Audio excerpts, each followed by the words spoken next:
Primo giorno di saldi in Veneto, che cosa faranno i mestrini? Compreranno, guarderanno e basta? Oppure decideranno di fare pochi acquisti e soprattutto quali saranno i loro acquisti? Abbigliamento, calzature? Andiamo subito a scoprirlo. Su che cosa ha intenzione di puntare?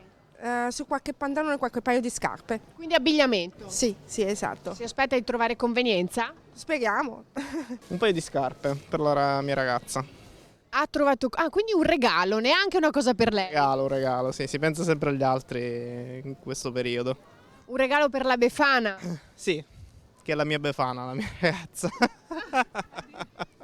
Ha trovato convenienza? Sì, assolutamente sì. Ma le aveva già addocchiate prima oppure è venuto direttamente così a scatola Un chiusa? po' che seguivo il prodotto e quindi ho trovato la convenienza, il momento giusto. Secondo un sondaggio di Confcommercio Veneto Unioncamere Veneto, quasi 7 persone su 10 ipotizzano una spesa fra i 100 e i 500 euro, mentre un quarto del campione non supererà i 100.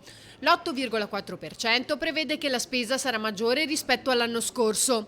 In testa alla lista dei desideri, tra le occasioni ci sono abbigliamento e calzature per il 91% dei veneti, come ci raccontano turisti compresi. Ho comprato un giubbottino qua alla Coin, però ancora i saldi non erano tanti, che l'ho preso col 20. Un giubbino un giubbino.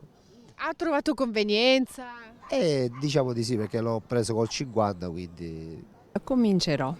Che cosa ha intenzione di andare a comprare? Devo seguire mia figlia che ha bisogno di vestiario e non vede l'ora di poter avvalersi dei saldi. All'abbigliamento seguono casalinghi ed elettrodomestici. Più in generale, sempre secondo il sondaggio, metà degli intervistati dichiara di avere i soldi necessari per far fronte ai bisogni primari, ma è allarme per il 6,8% che invece dichiara di non averli, facendo emergere un rischio di allargamento della povertà.